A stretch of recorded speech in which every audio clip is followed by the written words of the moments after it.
Universidad Interamericana y Nacional del Perú. Bien, creo que vamos a poner sobre falla cardíaca aguda. En realidad es un tema muy bonito, me lo van a poder recordar. Ya no sé si hay falla cardíaca todavía. Hoy día. Hoy día también. En la noche. En la noche, perfecto. Entonces vamos a empezar con la falla cardíaca. Como su propio nombre lo dice, es un evento agudo, es un evento con altamente urgencia y alta mortalidad que ustedes no deben olvidar.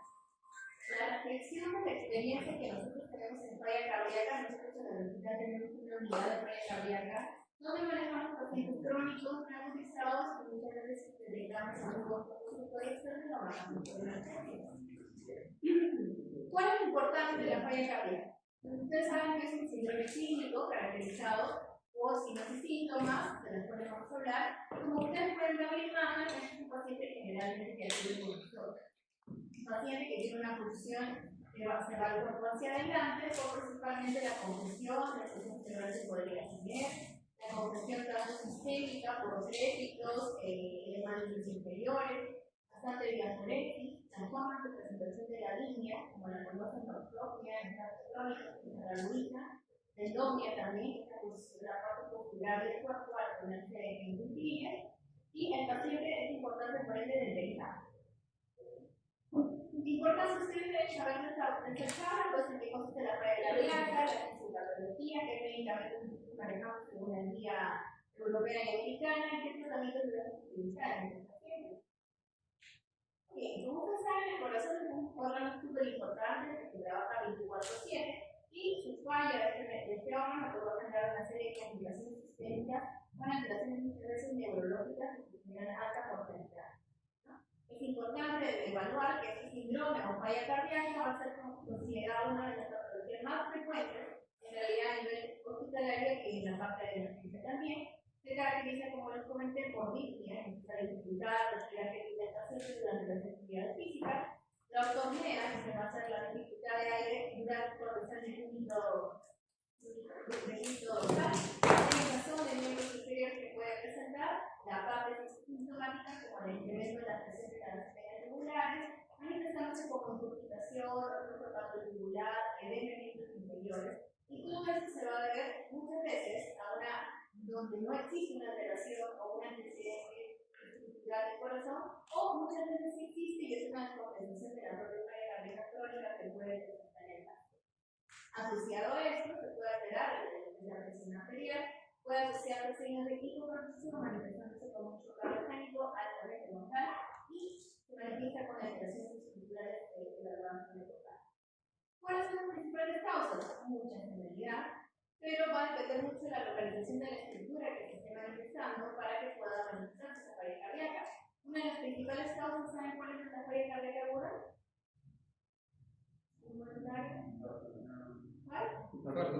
Infarto de miocardio, un infarto de miocardio con complicación mecánica, por ejemplo, una ruptura del sexo, una ruptura de la pared invertebral, una manifestación de una falla cardíaca aguda, en la cual el paciente súbitamente pues, va a empezar a congestionarse, ¿no? Otra causa.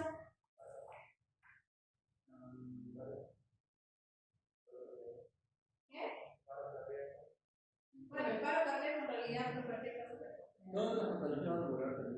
Patologías vasculares, por ejemplo, una ruptura de un velo de la válvula mitral que puede generar una falla cardíaca aguda.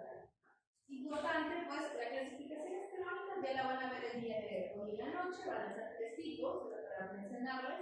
Hay falla cardíaca preservada, levemente reducida y reducida, ¿no?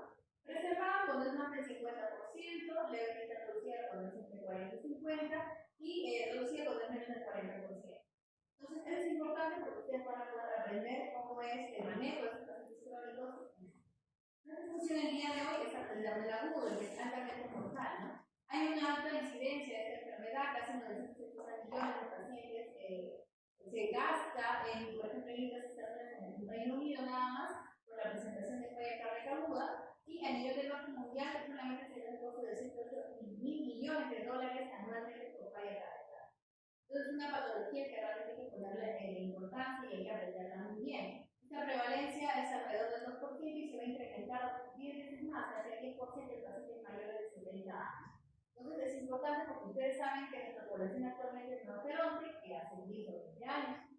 La verdadera competencia, la paciente de énfasis.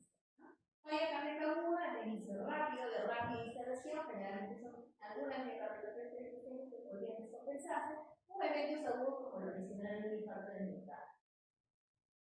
Muy bien. En fisiopatología nunca debemos olvidar que la parte del sistema nervioso simpático empieza a incrementar el gasto cardíaco, que es lo primero que tiende a alterarse, ya que este gasto cardíaco, ¿qué se debe? ¿Cuál es la fórmula del gasto cardíaco?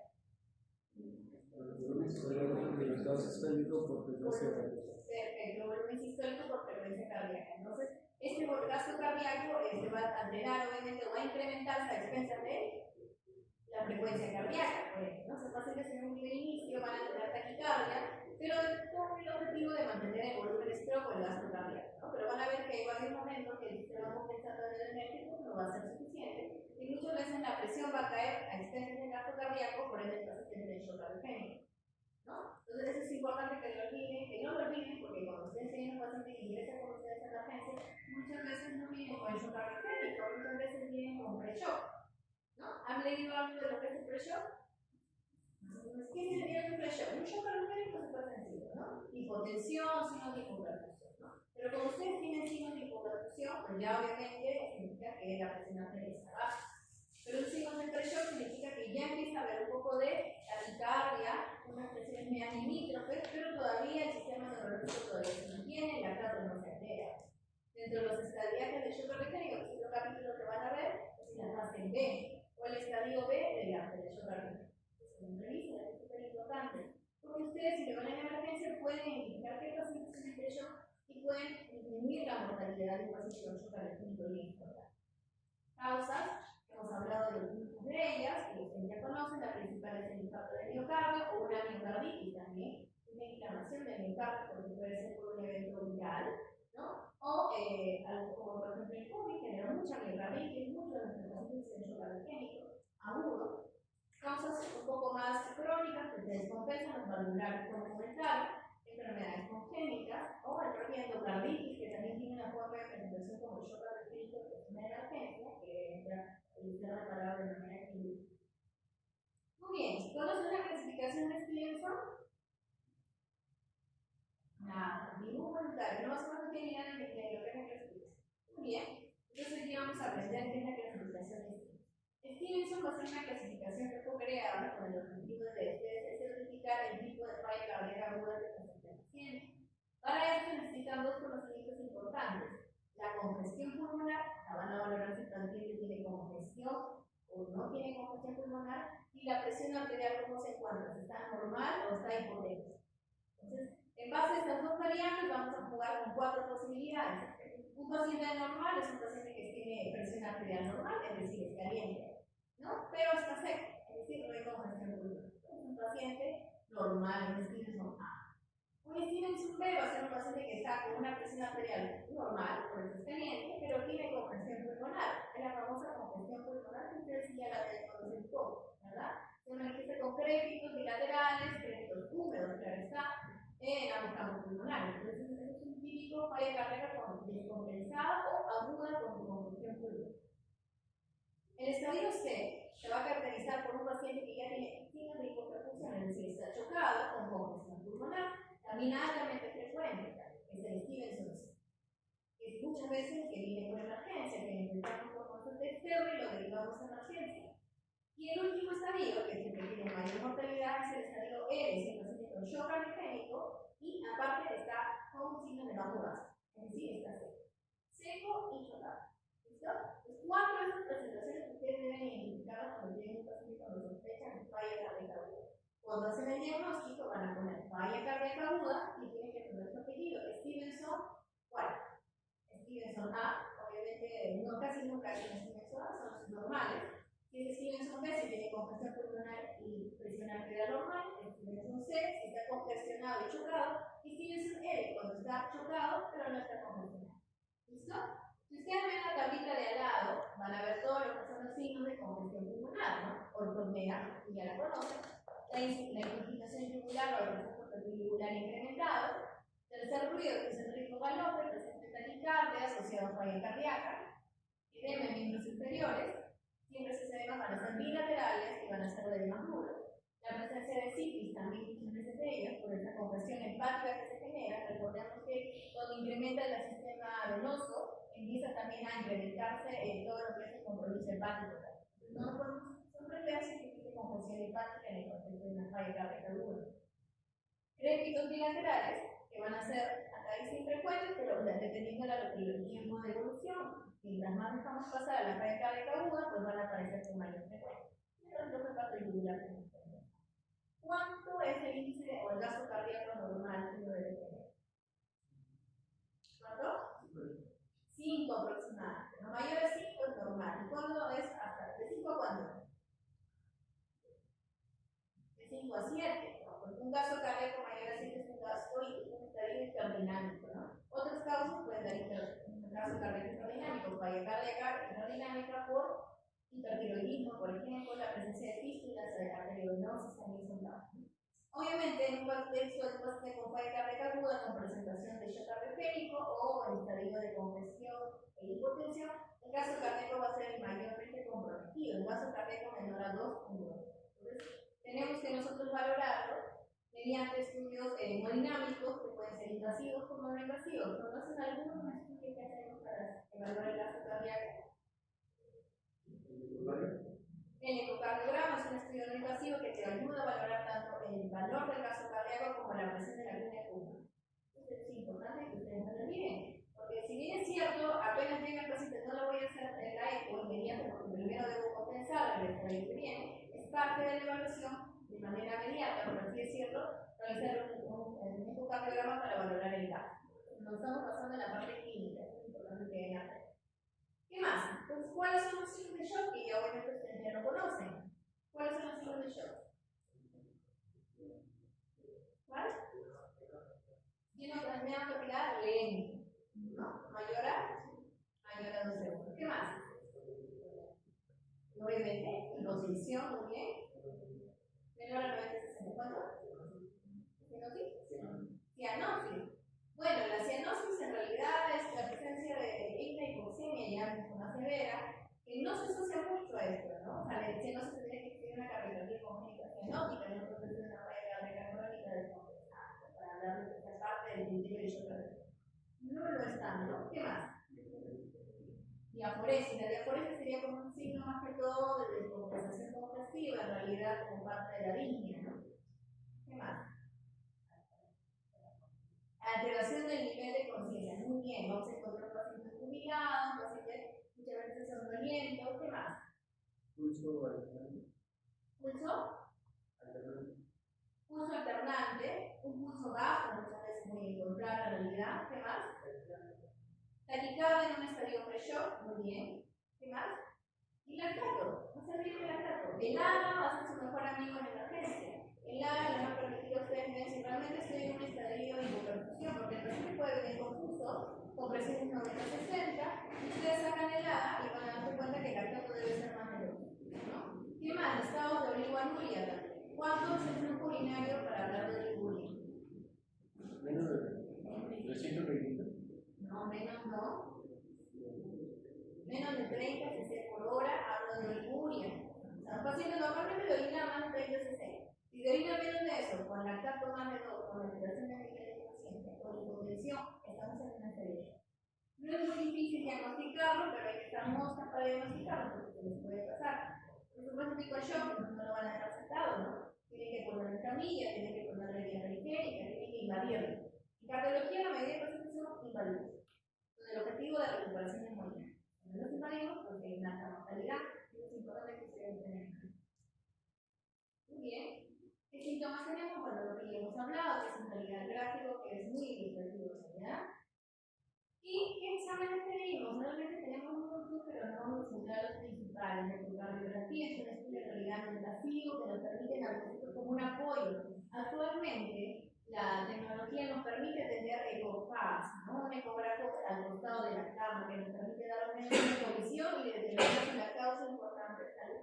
Si la causa importante es una causa descompensante. Por ejemplo, un taponamiento cardíaco. Nos hablamos mucho de disciplina, ¿no? Voy a ver disfunción pericárdica severa con complicaciones con compromisos de la carrera derecha, con alteración del círculo interventricular, con compromisos de estabilización. importante que la ecocardiografía cojante pueda hacer una evolución y ver si realmente tienen un infarto y miocardio agudo. ¿Por qué? Porque le tiro un electrocardiograma, veo ST elevado y veo rotura o de la pared libre del corazón, del equilibrio derecho principalmente, o veo alteraciones en la contractilidad de un segmento importante de la agudo. ¿Qué decimos agudo? Un corazón que previamente es normal, ¿no? Es normal, y luego debe haber estructuras o alteraciones nuevas. Un periodo natriurético atrial, ¿lo conocen? ¿Ya? ¿Qué es el periodo natriurético atrial?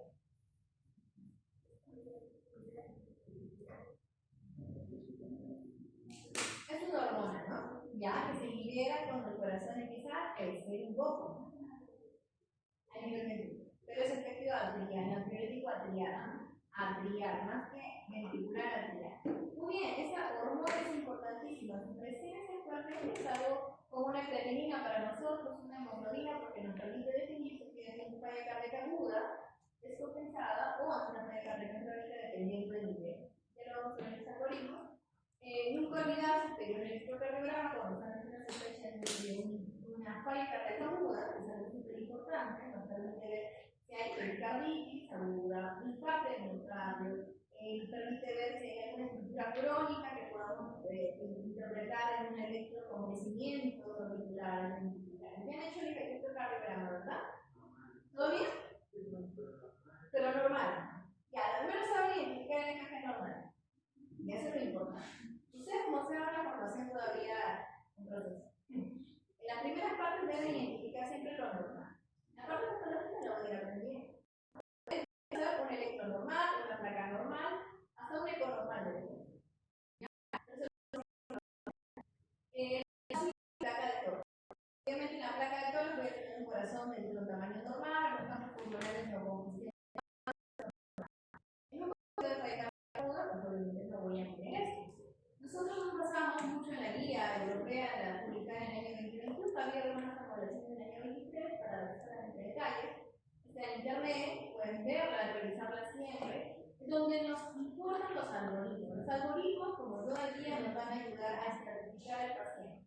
¿Qué ocurre con un paciente con falla cardíaca aguda? Tendrían que hacer la evaluación, lo estratificaron en base a Stevenson y le van a pedir a ciertas pruebas, un electrocardiograma, le van a sacar obviamente con electrolitos, van a ver si el paciente desatura o no, un ecocardiograma, ¿no? Una placa de tórax para determinar, pues, hacer una ecografía pulmonar. La ecografía pulmonar es parte también del único faz. El protocolo Vexus, que en algún momento quizá lo van a leer. El protocolo Vexus significa que nosotros, con un ecógrafo simple, podemos evaluar que existe congestión pulmonar al costadito de cama sin necesidad inclusive de placa de tórax.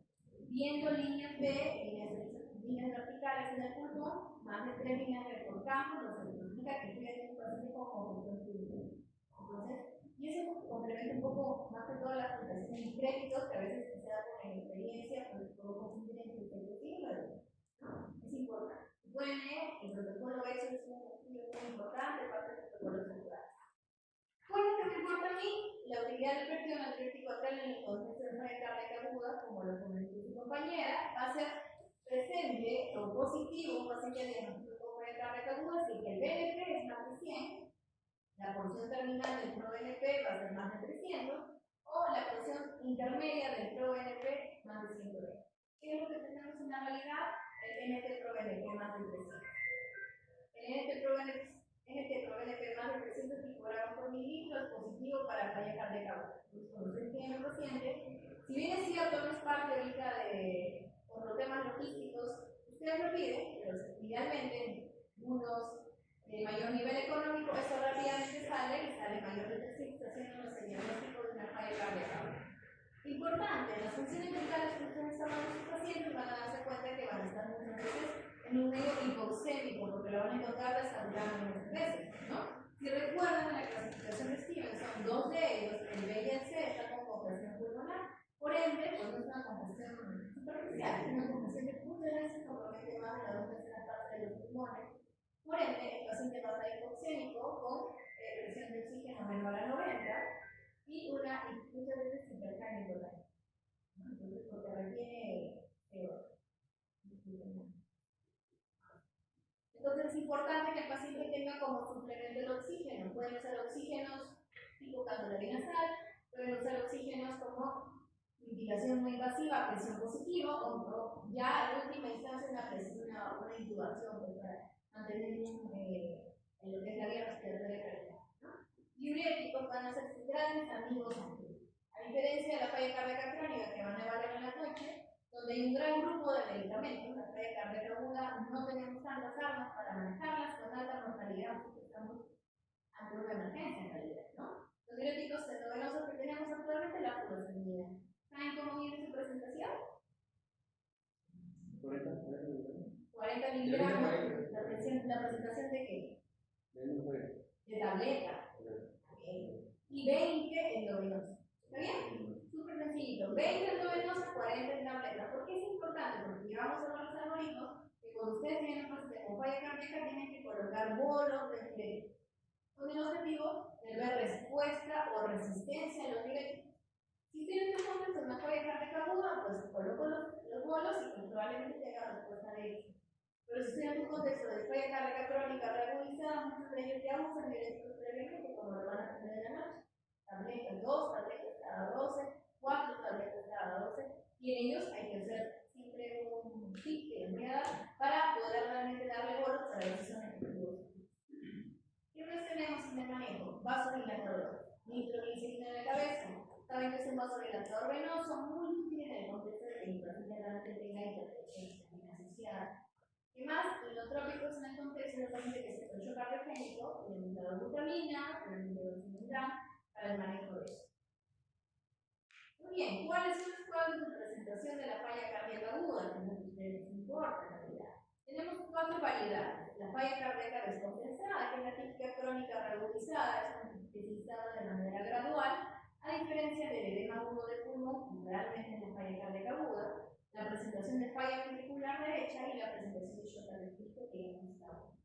Entonces, ustedes tienen un paciente que ya no una falla cardíaca aguda, 2 puntos extinción tal, 2 puntitos presentación tal. Es una cardíaca crónica reagudizada, falla ventricular derecha, shock angiogénico o edema agudo del pulmón. Entonces, así debería tener nombre y apellido la falla cardíaca aguda. La falla presentación o la presentación falla cardíaca descompensada. Vamos a darnos cuenta que se va a asociar muchas veces a compromiso del ventrículo izquierdo.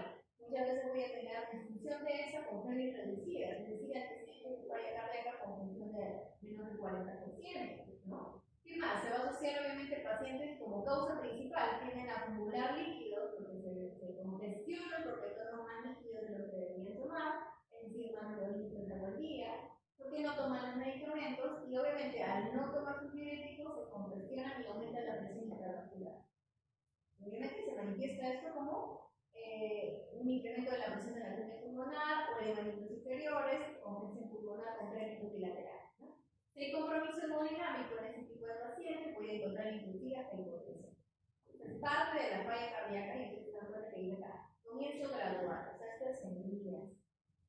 3, 4, 5 días, el paciente empieza a presentar poco a poco eso. Entonces la historia clínica también es importante, ustedes ya lo saben. ¿Cómo se manejan estos pacientes? Generalmente hacemos una clasificación de fíjense, definiciones, muchas veces son el 70% de la presentación de todo lo que estamos hablando es esto, falla cardíaca crónica descompensada. De 7 pacientes de 10 con falla cardíaca aguda es eso, crónica descompensada. Tratamientos diuréticos, estamos conversando, agentes inotrópicos y el paciente se está tocando, y muchas veces para UCI intubada del paciente con la hemorragia. ¿Cómo podemos evitar que estos pacientes se descompensen? ¿Tienen idea? ¿Alguna idea para ello? No. ¿Cómo hacemos para que esta alta prevalencia, que es el 70%, se reduzca? ¿Cómo como médicos podemos trabajar esto? Haciendo seguimiento, ¿verdad? Seguimiento es lo que nos importa. Por eso en el hospital tenemos la unidad de falla cardíaca. Una unidad en la cual estamos estudiando con colegas especialistas en falla cardíaca y personal de enfermería en la cual hacemos un seguimiento mensual de los pacientes. Entonces, ustedes, si bien es cierto, están en aprendizaje, algunos serán cardiólogos, otros no lo serán, pero es importante que un médico cardiólogo siempre le haga seguimiento en el contexto de un paciente con falla cardíaca crónica. Muchos serán geriatras, médicos internistas. Nunca van a olvidar que hay todo un protocolo para manejar la falla cardíaca crónica. Si ustedes manejan bien los protocolos, llamarlos a los colegas correspondientes, y esto su función va a ser enseñarle al paciente a vivir con falla cardíaca, tomar los medicamentos, identificar los signos de descompensación, acudir a emergencia. ¿Por qué? Porque estos pacientes, mientras más descompensaciones tengan, más hospitalización, la mortalidad aumenta. Y lo que no queremos, obviamente. ¿Qué más?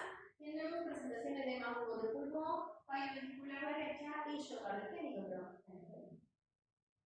Muy bien, ¿qué pruebas hacemos en esos pacientes con falla cardíaca crónica descompensada? Como lo dijimos, un electrocardiograma, ¿no? Donde voy a ver posibilidades de causas e infarto de miocardio. ¿Qué arritmia me puede descompensar? ¿O qué piensan que arritmia me puede descompensar una falla cardíaca crónica reducida? Ideas. Una arritmia ventricular me puede descompensar. Obviamente hay arritmias ventriculares que pueden estar simples por ahí, como una taquibé, que obviamente me descompensa. ¿Y otra más?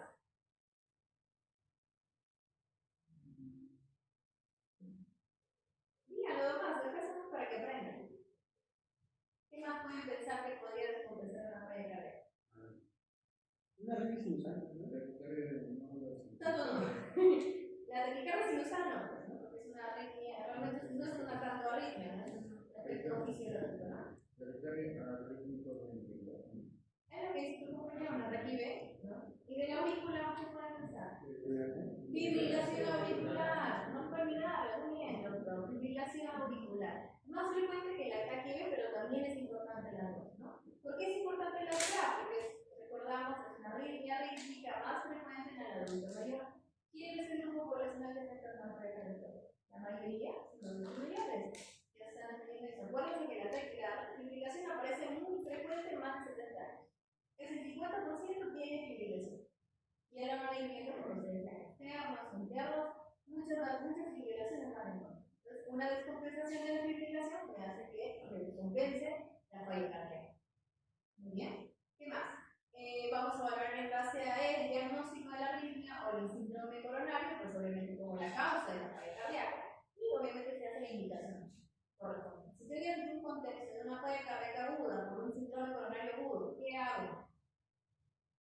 ¿Cómo lo resuelvo? Solamente doy diuréticos.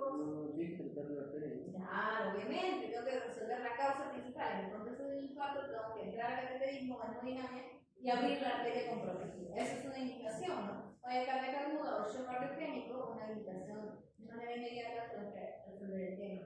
Muy bien, importante que tengan leído. Obviamente, voy a pedir una placa de tórax, es lo ideal.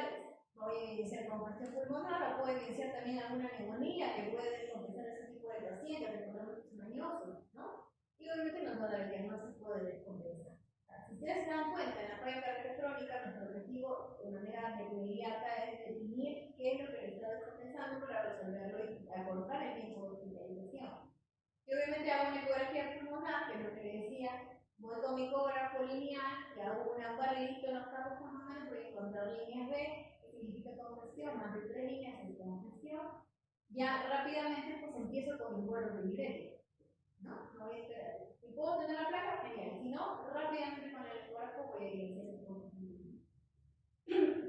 u otras causas, ¿no? Otra causa que puede comprometer el pulmón que no puede hacer.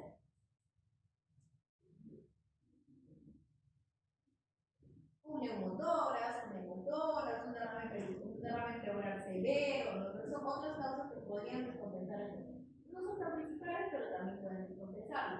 En una ecografía, rápidamente nosotros vamos a ver si en el músculo izquierdo la función está comprometida, si es una ruptura mecánica, como lo hemos visto, que son obviamente causas de alta mortalidad. Voy a pedir su cuestión antibiótico arterial, voy a evaluar con troponinas para ver realmente el nivel de infarto de miocardio que tiene. Recordemos que el corazón no existe solamente en el cuerpo, sino en otros órganos como el riñón, donde muchas veces este riñón también puede generar un compromiso entre molécula renal aguda muchas veces, y tengo que evaluarlo también, porque recordemos que al dar diuréticos, al dar otros fármacos, pues tenemos que tener claro el electrolitos y creatina. Estudios adicionales que ya no es tan agudo, como la valoración de la anemia. La anemia es una gran compañera, la compañera de la falla cardíaca crónica. Los pacientes con muchas veces tienen una falla cardíaca de larga data hacen caquexia cardíaca, que que es la desnutrición del paciente con falla cardíaca crónica, y se asocia a anemia ferropenía. La anemia, obviamente, al ser obviamente la hemoglobina un medio importante para el transporte del oxígeno, la disminución de esta también forma parte de una descompensación de la falla cardíaca crónica realizada. ¿Listo? Y bueno, otras cosas como la cirrosis láctea, pues ustedes ya las conocen. Muy bien, al tener una falla cardíaca aguda, pues yo debo definir si mi paciente está con mucho cardiogénico o una insuficiencia respiratoria. Si estoy con una insuficiencia respiratoria, rápidamente debo valorar obviamente, iniciar oxigenoterapia, ventilación no invasiva con presión positiva o ventilación intensiva, ¿no? Y valorar inclusive, eso es de manera urgente, o sea, rápidamente se tienen que resolver. Ya me voy a tomar de una manera un poco más inmediata, 60 a 120 minutos, las causas para los perfiles descompensadores de la falla cardíaca, que acá tenemos una técnica que es el CHAMPE.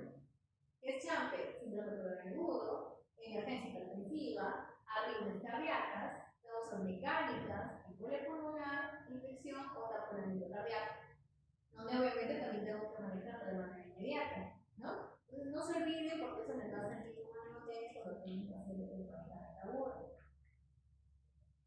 ¿Qué más? ¿Cómo manejamos el paciente con falla cardíaca aguda? Ya sabemos que vamos a dar oxígeno, como ya hemos aprendido.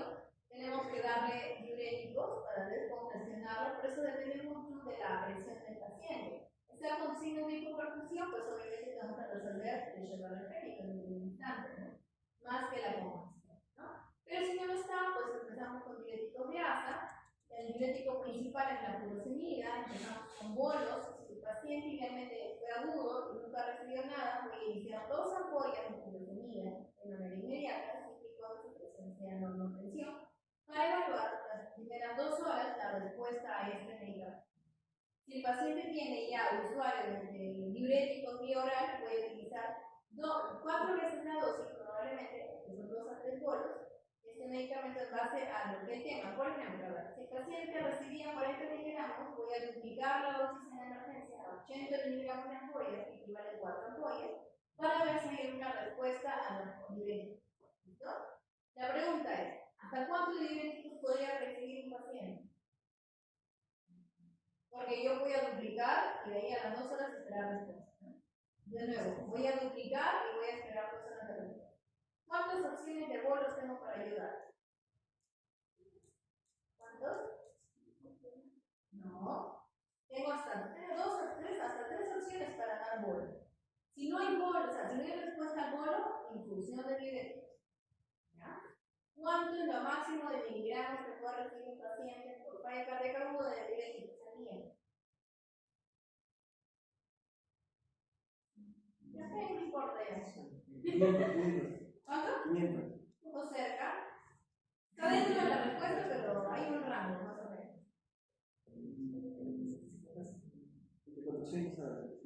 400 a 600, hay un chapeo. Nunca te vas a olvidar de 400 a 600 miligramos en la dosis que podría recibir un paciente en el día de diuréticos. Se ha visto casos reportados en haber recibido hasta 1000 miligramos de ampollas. A 1000 miligramos de dosis de diuréticos por lo general. Es un montón. ¿Se dan cuenta? Son 20 miligramos cada ampolla. Para mí, un montón de dosis, ¿verdad? Entonces, pero hay casos. Generalmente va a recibir mayor cantidad de número de ampollas en pacientes que son mucho más crónicos, con 20, 30 años, falla cardíaca. Es importante que lo sepan, es importante para que tengan. Doctora, ¿pero qué pasa si recibe más de 600? Si recibe más de 600 y no hay respuesta, pues hay que ver otros medios. Se puede utilizar infusiones por diuréticos. Preparamos nosotros 20 ampollas en una infusión de cloruro en 100 mililitros y empezamos con 5 cc por hora y vamos subiendo. Y ahí es donde va hasta los 1000 miligramos. ¿Qué pasa si no responde tanto? Pues usamos con nefrología, lo empezamos a analizar. Porque si te das cuenta, en un paciente que no te responde, probablemente no te orina, ¿no? No responde, no orina. Entonces, la creatinina empieza a alterarse, la urea empieza a alterarse. Entonces, es una causa para poder realizar procesos de paciente y así empezar a descansar. Son pocos pacientes que resultan. No, una pregunta. Pero este caso es manejo de shock cardiogénico, ¿no? No, ese es manejo de falla cardíaca aguda. Ah, ya, no falla cardíaca. Pero, o sea, lo que me confunde un poquito es por qué, si la falla del corazón, hay que dar diuréticos, y no algo para el corazón también. Pero ahí viene tu causa. ¿Cuál es la crisis principal causa de falla cardíaca aguda. Si es un infarto de miocardio, hay que resolver el infarto de miocardio, ¿verdad? Ya, pero esa es una causa, pues hay otras causas de falla cardíaca aguda. Como les he puesto en las láminas anteriores, por ejemplo, puede ser una arritmia que está descompensando, puede ser el mismo falla cardíaca crónica que se empieza a descompensar. Entonces, el paciente, ¿cómo se manifiesta clínicamente? Con compresión pulmonar. Entonces, si tú tienes un paciente con compresión, todos los pulmones están, edema por pulmón, que es otra presentación, pero tiene compresión en este caso, tú tienes que manejarlo. No lo vas a dejar compresionado, porque te empieza a desaturar el paciente. Empieza a dar alimento, a veces se polígono. ¿Entiendes? ¿Y más o menos? Más o menos. Ahí te pongo aquí, ahí te trata de la complicación de la congestión nada más. Ya, o sea, vuelvo a repetir, vamos a repasar un poquito para que podamos cambiar. A ver, la falla cardíaca aguda es el título, ¿verdad? Listo. 4 formas de presentación. ¿Está bien?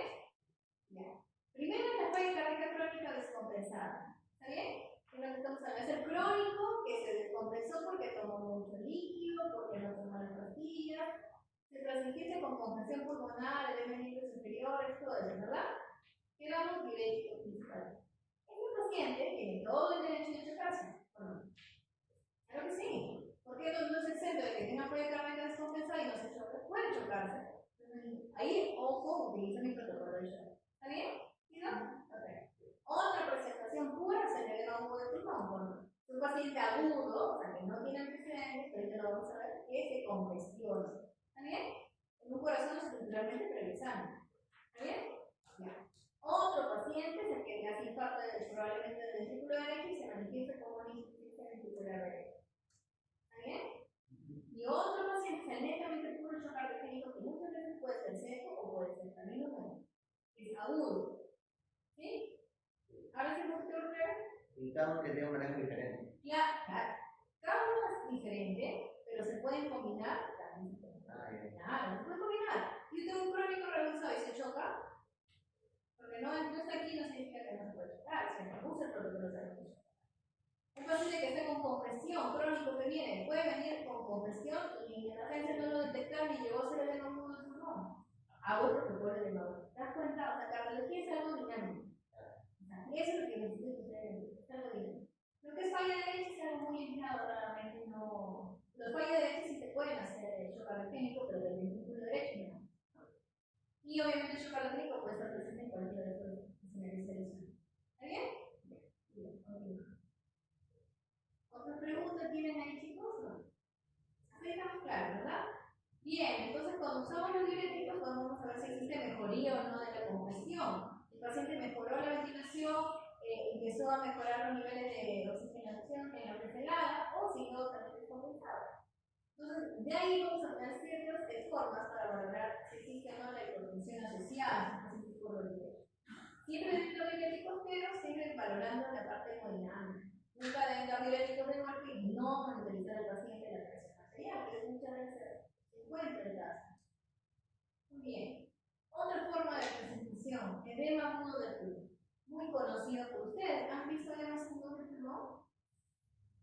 ¿Sí? Crépitos bilaterales difusos, ¿no? Pacientes que vienen con taquipnia, principalmente disnea, ortopnia, vienen con una insuficiencia respiratoria aguda. ¿Cómo definen insuficiencia respiratoria aguda?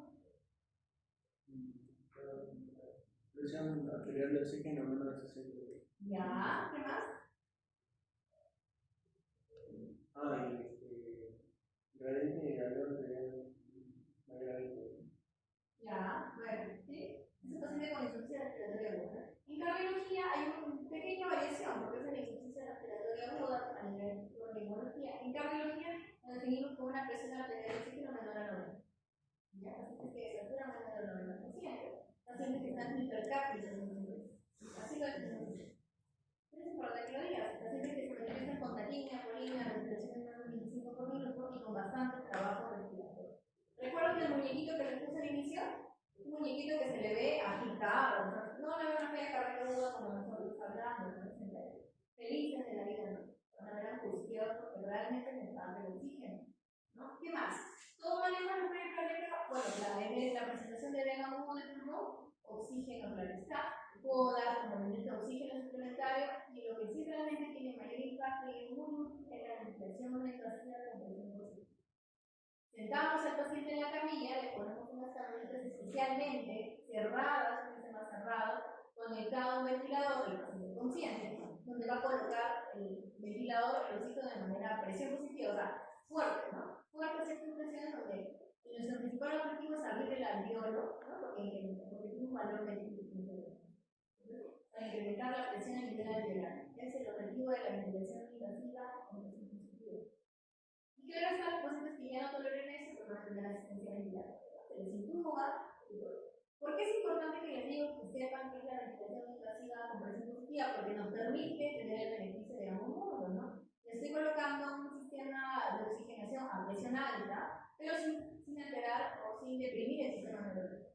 Ustedes saben que la ventilación mecánica hace que tenga un alto riesgo de infección respiratoria, alta mortalidad asociada a la hipoxemia.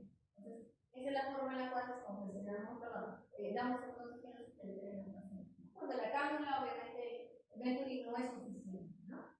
¿Qué más? El paciente está hemodinámicamente estable, con una presión sistólica más de 5 días, que realizamos que iniciamos nuestro diurético. Como les digo, el diurético es la gran vedette en la red cardíaca, la principal medicamento que yo voy a utilizar. ¿Y qué voy a asociar a estos diuréticos? Los vasodilatadores. A la función es decir, los nitratos, especialmente la nitroglicerina, ¿no? ¿Saben cómo se prepara una nitroglicerina? ¿Saben de cuánto viene la nitroglicerina? ¿Cuánto? Por ahí el indicador. Viene de 25 miligramos de nitroglicerina, la preparamos 2 ampollas en 100 cc de dextrosa al 5%. Y la empezamos a titular. Las nitroglicerina se titulan 5 cc por hora. Cada hora voy evaluando mi paciente si tiene una presión normal o de hipertensa, mejor dicho, o mayor de 110, que es este rango, puedo titular al paciente en 24 horas con el objetivo de descongestionar el sistema nervioso. Los nitratos siempre se deben utilizar como máximo 24 horas. Entonces, ¿por qué? Porque me permite hacer una vasodilatación venosa mientras doy el diurético para que rápidamente entrar en el de la ACTN y pueda orinar el paciente. O sea, esto debe ser resuelto en 24 horas. Mayor el tiempo de 24 horas de utilizar un nitrato de alta resistencia, ya no va a hacer efecto. ¿Ok? ¿Qué más? Si nuestro paciente, a diferencia de este paciente que sería lo ideal, un paciente con presión normal o hipertenso y congestionado, voy a dar diuréticos y vasodilatadores. Entonces, ¿qué pasa si el paciente está con hipoperfusión? Lo que dice su compañero, ¿puede chocarse el paciente? Sí, se puede chocar. Entonces, ya los diuréticos se utilizan, sí, como clase 1, pero tengo que iniciarlo asociado a un vasopresor o un inotrópico, ¿no? ¿Qué vasopresor tenemos conocido con ustedes? ¿Conocen alguno? Noradrenalina. Muy bien, la noradrenalina es un medicamento muy útil en realidad, la cual lo preparamos también 4 miligramos de la ampolla de noradrenalina, se preparan 2 ampollas de 100 cc de cloruro de sodio, 100 cc, 100 cc de cloruro, 2 ampollas de noradrenalina y lo pasamos a un titular, dependiendo de los microgramos que se necesitan. Así usamos en ciertas preparaciones. Y obviamente, si no hay cierto tipo de función, ni elementos diuréticos que hacen mágicamente y utilizamos el tratamiento farmacológico. En un día debe ser resuelto. Para que una vez que ya se ha descongestionado, retiro ventilación invasiva, presión positiva o oxígeno en el reducir, hago mi control con el array electrónico, claro está, y optimizo el tratamiento farmacológico que ya probablemente algunos utilizaban o en el que es un pues empiezo dejándole diuréticos y procediendo la causa.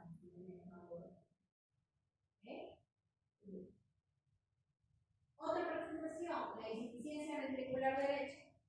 Insuficiencia ventricular derecha va a ser obviamente, ustedes saben que el ventrículo derecho es principalmente la recarga del ventrículo izquierdo. Muchas veces este compromiso en el ventrículo derecho se va a asociar pues, a incremento de las presiones auriculares y de las ventriculares y genera congestión sistémica de manera rectora. Entonces, esta falla cardíaca es importante que nosotros la evaluemos porque genera muchas veces compromiso del ventrículo izquierdo por interferencia ventricular y pues entonces tenemos chocando también comprometiendo el ventrículo izquierdo. Entonces, cuando yo tengo una falla cardíaca, principalmente una de las grandes causas es el infarto de miocardio del ventrículo derecho. Donde la resolución, claro está, como lo dijimos, es el cateterismo y desabrir la arteria coronaria derecha para resolver el tema, pero asociado a eso también tengo que valorar estas causas, o sea, esta manera. Tengo una falla cardíaca aguda, pues tratar obviamente la causa que está descompensando, y si que tengo claro, pues algunos de estos pacientes pueden tener congestión pulmonar significativa, donde tengo que iniciarlo también a nivel de proteínas como clase.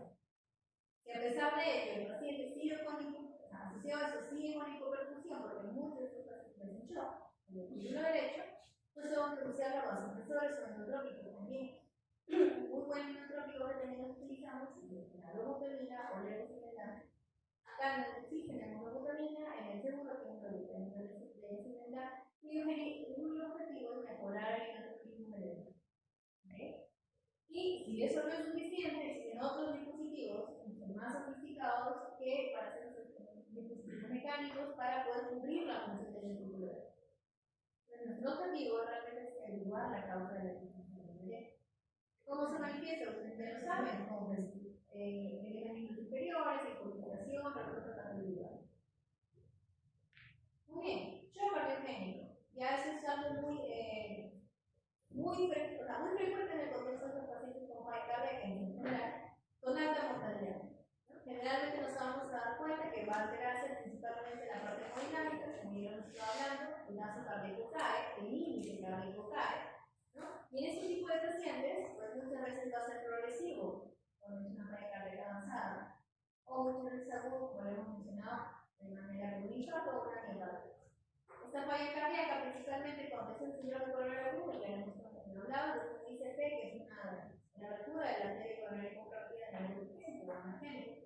Como una urgencia, en realidad, es una emergencia, y vamos a ver este tipo de pacientes que existen, ¿no? La persistencia, el compromiso de la hipotensión a pesar de iniciar inotrópicos. Muchas veces hay que iniciar 2 inotrópicos para poder mantener la función del corazón. Esos pacientes tienen todo el derecho también de tener confusión pulmonar, ¿no? Puede ser un STIN-CC, ¿no? Donde hay hipoperfusión con compresión, pues estamos reduciendo la vida. Ya a nivel más sofisticado tenemos también ciertos dispositivos que mejoran la función del ventrículo izquierdo. Ustedes se han dado cuenta, acá dice SSC. ¿Saben qué significa eso?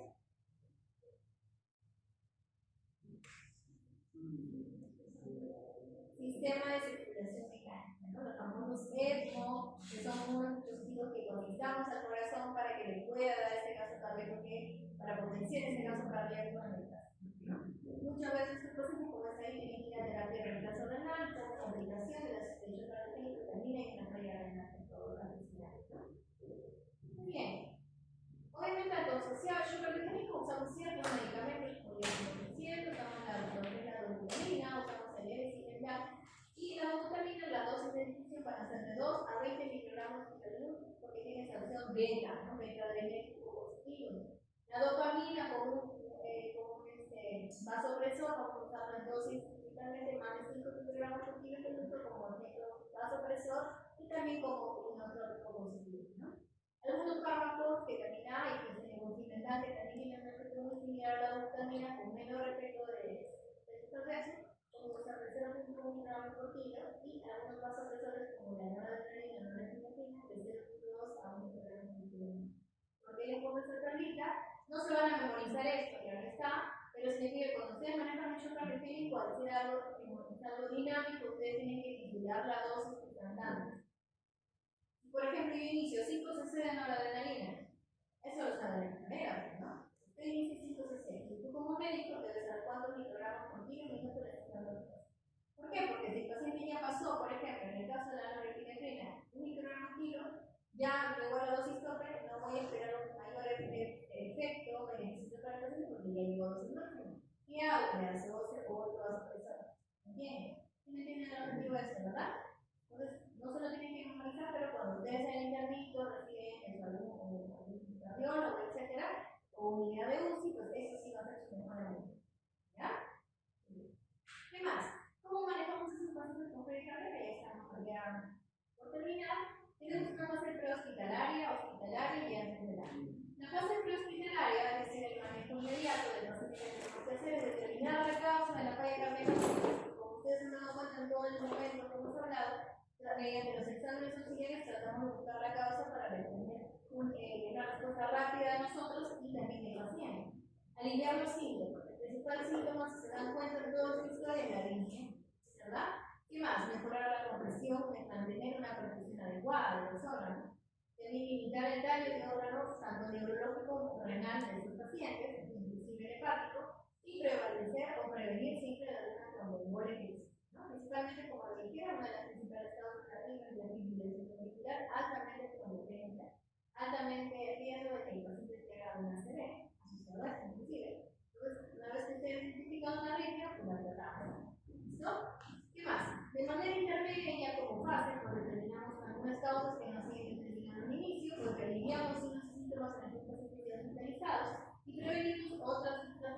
es que ya determinados las respuestas más solucionadas. Algunas salidas no son muy rápidamente reconocidas. Vienen los pacientes en la emergencia, le ponen el electrocardiograma, no tienen ni idea de lo que es el electrocardiograma, no saben qué es un ritmo sinusal y ni siquiera saben si está ritmo o no ritmo. Aprendan a ver el ritmo sinusal, aprendan a meterse normal. ¿Entienden? Entonces van a hacer la explicación, ¿verdad? Aprendan a ver la explicación para que no se sorprendan, para poder compensar. A ver, si tienen una amplificación auricular, ¿cuánto es la frecuencia cardíaca objetivo que deben manejar en casa? ¿Cuánto? ¿Cuánto?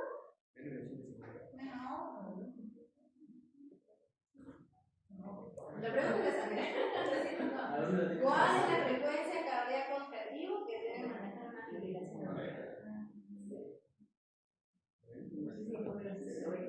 No, ¿cuánto? Pues esto se paga. Entre 70 y 80. Toda fibrilación debe estar entre 70 y 80. No la radicalizo porque genera bajo gasto, tampoco la cervicalizo porque descompensa la falla. ¿Se dan cuenta? No son cosas que ustedes van a ir aprendiendo en el camino. Se lo tienen que primero detectar que es una FA, ¿no?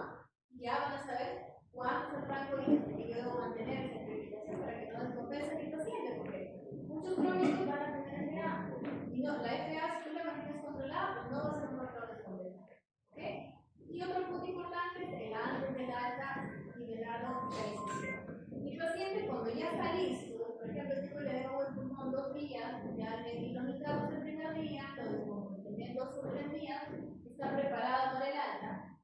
Tengo que valorar, pues, obviamente, la causa que lo llevó ahí y regular y prevenir los reingresos.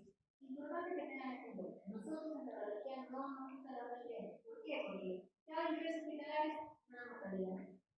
Mayor número de hospitalización, mayor mortalidad. Entonces tenemos muchos pacientes que la mortalidad y la supervivencia disminuye porque tienen muchas hospitalizaciones en sus pacientes. ¿Y por qué es en el caso? Porque no los descompensaron de manera adecuada. Ustedes tienen claro los niveles de descompresión. ¿Cómo puedo saber que el paciente está descompresionado? En su segundo o tercer día.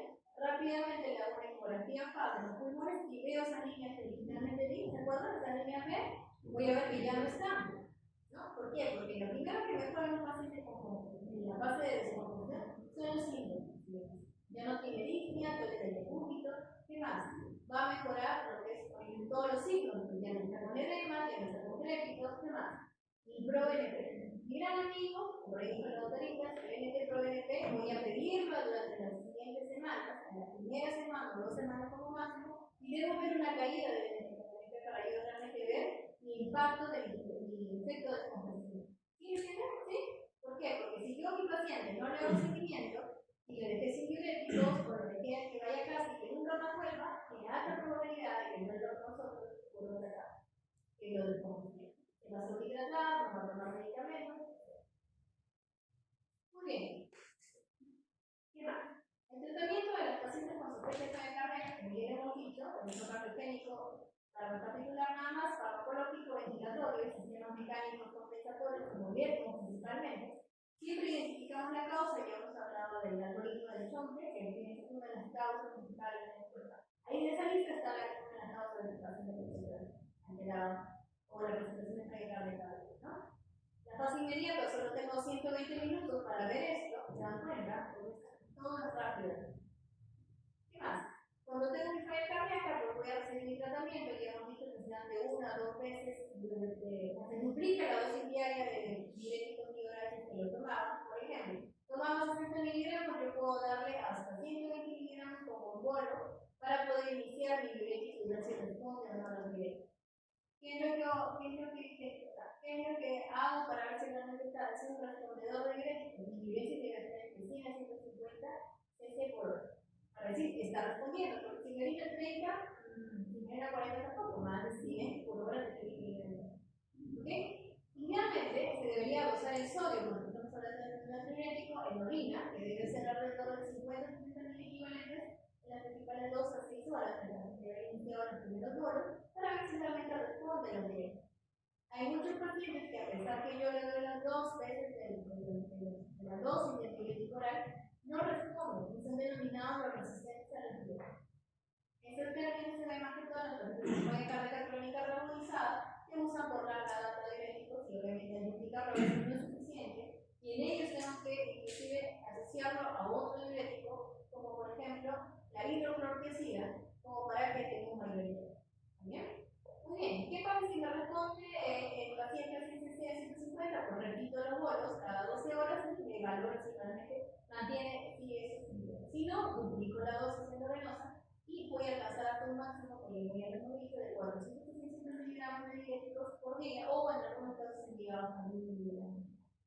Siempre controlan, obviamente evalúan clínicamente los pacientes que sean congestionados, incrépitos, o se evalúan mediante la creatinina y los electrolitos, porque recuerden que los diuréticos que efecto no se les puede dar.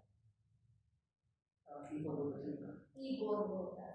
Altamente ricovalente que puede generar mortalidad también. Si tú le das, ya, la otra pico de diurético, 8 por día, ¿no? Y el paciente dice que es incolérico para el cardio, ¿Y los medicamentos diuréticos ahorradores de potasio no sirven en estos casos? No, porque el ahorrador de potasio ya entraría más en un contexto de crónico. Al crónico te va a venir tomando espironolactona. ¿Está bien? Pero si tú tienes un hito de física se te ha llevado, que está ya entrando a cateterismo, no demora, porque a cateterismo quizá demora. Le estás dando todo este manejo, no estás descongestionando. Pero la espironolactona en realidad para que trabaje demora. No es un medicamento de emergencia. Entonces lo que sí vas a usar son proteínas. ¿Y qué vas a usar para responder tu caso? Retos de potasio. Nada más no te complica la vida. ¿Listo? Pero sí tienes que dosarlo, porque si no dosamos los dosis de los electrolitos, pues el paciente se puede morir. Al potasio siempre tienen mucho bacterias. Es uno de los electrolitos que tiene alta mortalidad de riesgo, porque muchas veces ha fallecido pacientes en emergencia porque no le han hecho simple año. Entonces, en el 1.5 nos llevan a nosotros como resolver la arritmia, donde vemos potasio en 1.5 y el paciente va a ir en histórico. Entonces, tiene mucho respeto a todo.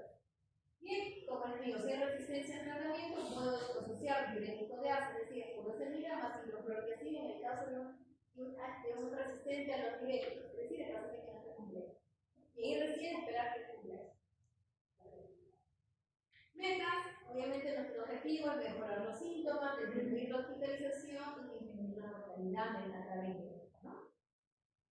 Muy bien, ustedes van a ver hoy día ya, más adelante, en la noche, una falla cardíaca crónica, que realmente es otro escenario de la falla cardíaca aguda, donde sí van a tener más herramientas, a diferencia de nosotros de la falla cardíaca aguda, donde van a tener grandes fármacos que disminuyen realmente la mortalidad, mejoran su calidad.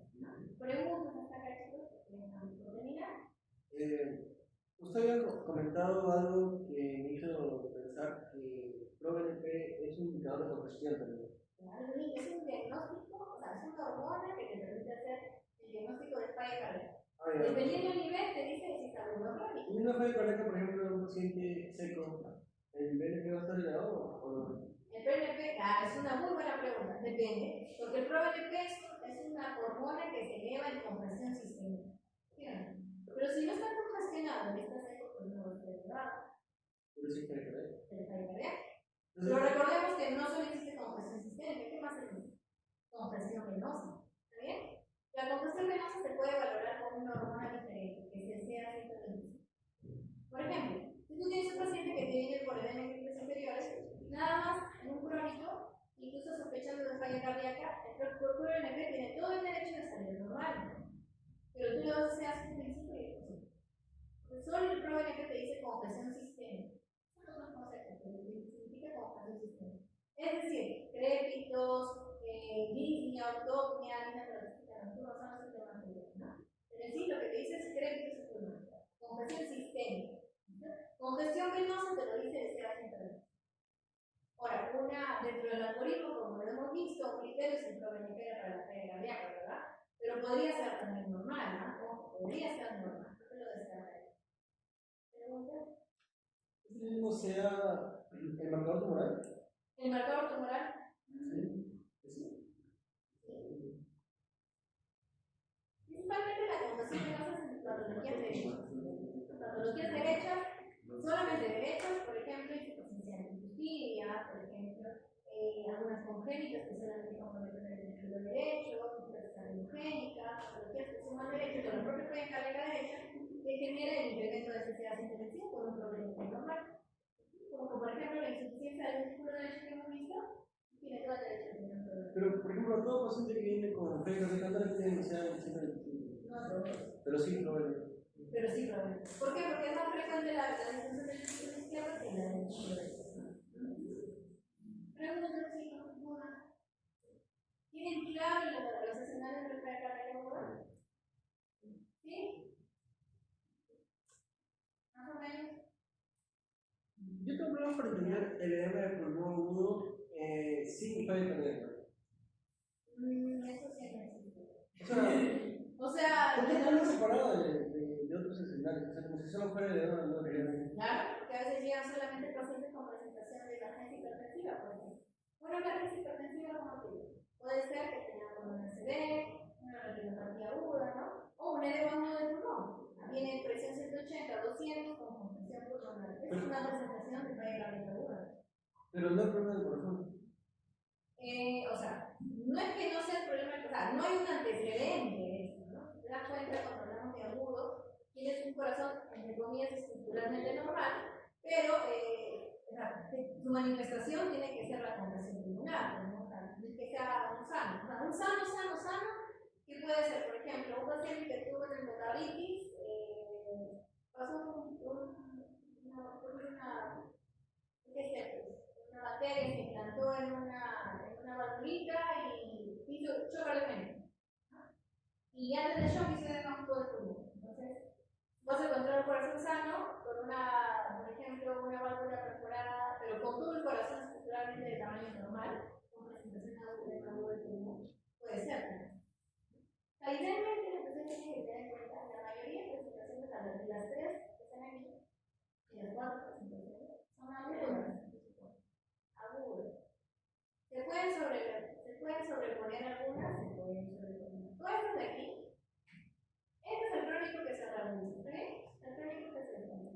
Pero le debo un pulmón puede ser agudo, por ejemplo, una emergencia hipertensiva. El paciente no es hipertenso, no tenía el antecedente de hipertensión y debutó por una emergencia hipertensiva que no le dio un pulmón. ¿Okay? ¿Puede tener un electrocardiograma normal? Podría tenerlo. Justo en ese momento hizo 220 de presión. Estructuralmente hay ciertas fases que obviamente usted me dirá, doctora, pero ¿cómo vamos a hacer con una silla hipertensa y no sabía, no? Claro, pero recordemos que para que hay ciertas enfermedades, para que se manifiesten en los exámenes auxiliares, es todo un proceso.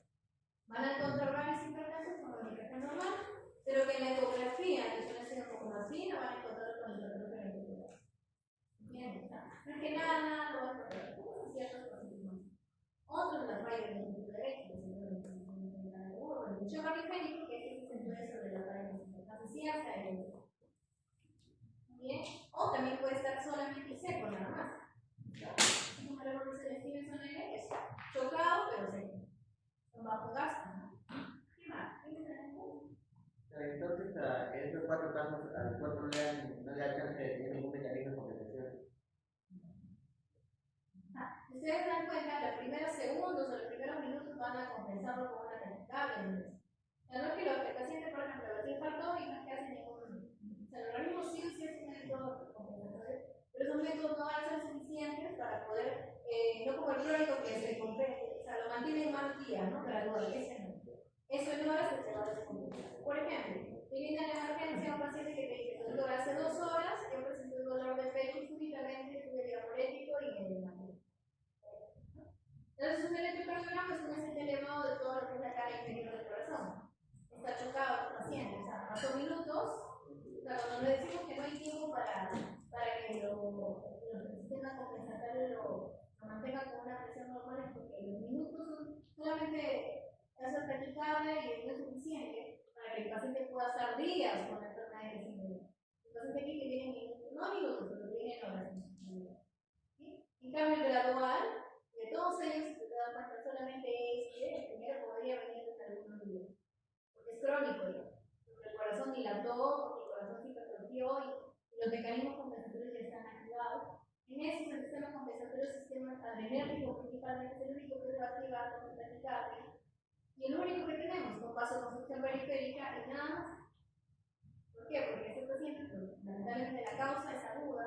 Por ejemplo, una ruptura mecánica de la pared libre, pues no hay, pues la sangre que sale por todo el pericardio, pues no hay algo que lo compense. ¿Entiendes? La taquicardia es algo que va a venir con tu café en el normal y no, se muere en el cardio. Bien, ese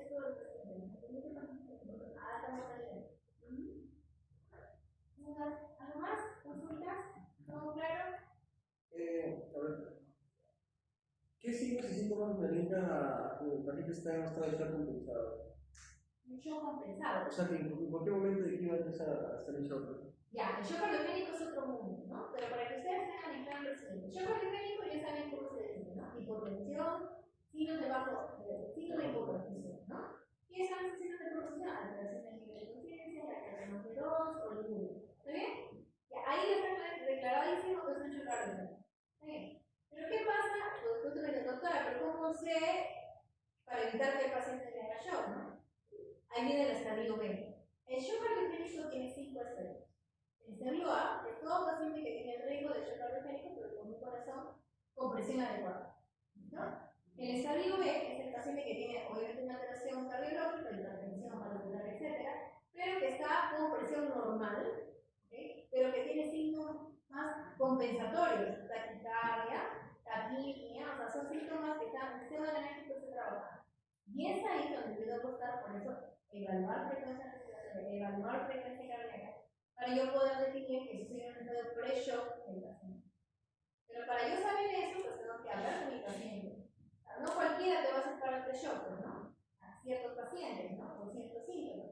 Ya cuando está en fase C, en la fase netamente de shock cardiogénico, hipotenso, conmilado, la tratomate, que son claramente dominantes. Mientras yo tenga más, aprender la capacidad de detectar los estadios de shock cardiogénico, tendría que tener la posibilidad de tener más tiempo, menos mortalidad y vamos a tener más éxito. Esto toma tiempo, pero eso hay que identificar. Ya el estadio D y el estadio E de shock cardiogénico, el D es el inicio inotrópicos con respuestas, y el E es el inicio inotrópicos y respuestas donde tenemos que usar mecanismos ventriculares mecánicos como el ECMO para poder tener una respuesta beneficiosa del paciente mejorando la salud. Son 5 estadios del shock cardiogénico. ¿Sí? Bien. ¿Algo más, chicos? ¿Tienen alguna otra pregunta? ¿Cómo tiene manejo un paciente con insuficiencia cardíaca que tenga insuficiencia renal? Que tiene insuficiencia renal aguda. Todo agudo, ¿verdad?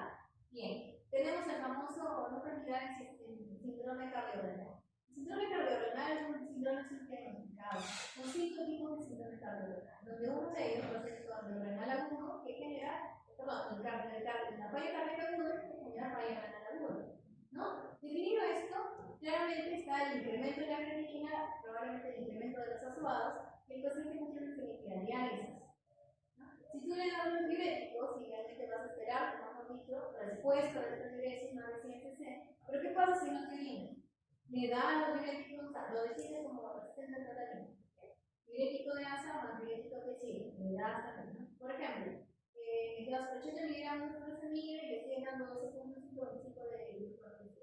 Y no te responde, orina 10, orina 20.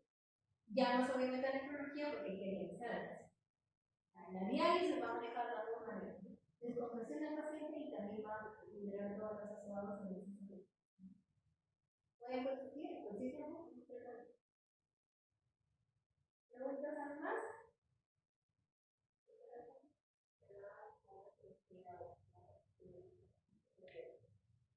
No, porque si tu paciente, por ejemplo, lo definiste como resistente al tratamiento y pasa a diálisis, porque si dijera que no responde, no es un respondedor al diurético, ¿no? O sea, el hecho de que ya no responda, ya no tiene sentido de que le diurético. Tú lo estás congestionando a través de la diálisis y le quita volumen, para que me entiendan, la diálisis le quita volumen, ¿no? De volumen externo. Pues hay un límite alrededor de 500 mil de volumen que le va a quitar la mayoría diaria. Reciben 2, 3, 4 sesiones dependiendo del paciente y viene de manera intercalada. Como esto es algo agudo, se supone que es un riñón normal, el paciente debe ser un correspondedor a la diálisis y rápidamente, al cuarto día, ya debe empezar a orinar con la alimento. Ya debe estar, obviamente la falla cardíaca mejoró, la compresión disminuyó, etc. ¿No? Algún grupo de pacientes agudos pueden pasar a crónicos, también pueden pasar. Nosotros, a pesar que la compresión cardíaca no compensa en muchos, bueno, muy pocos en realidad de agudos, pero sí se puede. ¿Podrías repetir cuál es el orden en que damos diuréticos? Claro que sí. Tú tienes a tu paciente con compresión, le tienes que dar diuréticos, se le da de 1 a doble dosis de lo que recibe el diurético oral que se tiene que hacer. ¿No? Por ejemplo, tiene 40 miligramos tomado 5 años, por ejemplo, ¿no? Entonces tú le vas a dar hasta 40 miligramos de semilla, le vas a dar el doble, le vas a dar 80. Le das 80 miligramos, es decir, 4 ampollas, ¿sí? Porque cada ampolla viene de 20, 4 ampollas, y en 1 o 2 horas tienes que tener respuesta, ¿no? Entonces, ¿cuál es la respuesta? Que te orinen, ¿verdad? Tiene que orinar entre 100 a 150 cc por hora. ¿Muy bien? Tu paciente orinó, es un respondedor, lo mantienes en cada dosis, perdón, cada 12 horas esta misma dosis, es decir, 80 cada 12 horas, ¿no? Y lo mantienes en tiempo carretero. Pueden ser 3, 4 días, obviamente sin que se vea vacío, si síntomas del paciente, obviamente voy viendo las claras cómo van, los resultados, menos requerimiento de oxígeno, todo sale acá, ¿sí? Pero ¿qué pasa con tu paciente? Vuelvo a repetir, si tú le diste los 80 y no respondió.